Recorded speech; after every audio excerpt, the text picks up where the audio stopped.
blood of Patroclus had not yet dried on my hands. Rage sung through my veins like wildfire, and I was fire incarnated, death made flesh.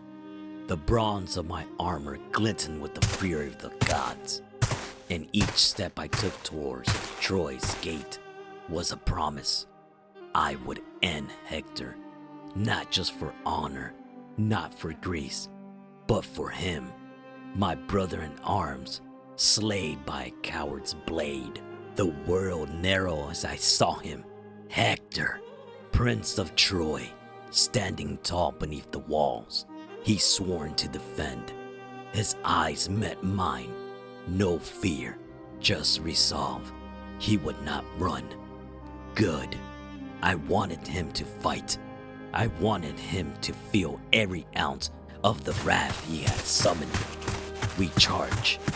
The crash of our shields echoed like thunder across the plain. His spears sung past my ear, close enough to kiss death.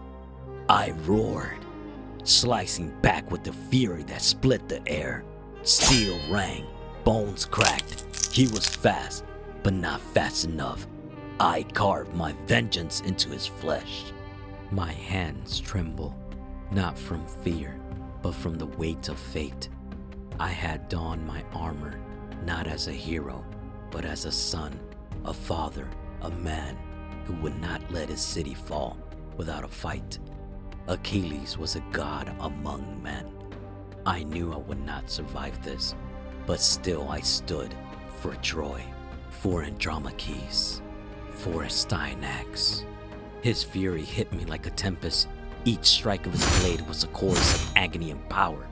I parried, dodged, countered, but he was ruthless, a beast of grief and rage, a storm seeking my soul. I felt the end before it came, a sharpness beneath my rib, a coldness seeping in, the world tilt.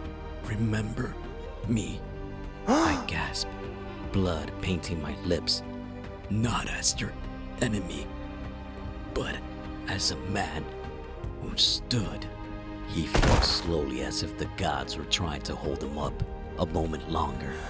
I stood over his broken body, breathing hard, blood pooling between us. And in that moment, the rage faded. I looked at him, not as a prince, not a warrior, but as a man, a brother, a mirror. His death should have satisfied me, but it didn't. It never would. I dragged his body behind my chariot, not for glory, but because I didn't know how else to carry the weight of my sorrow. The sun dipped low, and with it, so did my soul. War takes more than lives. It takes the pieces of us that might have loved, might have forgiven. And in killing Hector, I realized I have killed the last of my humanity.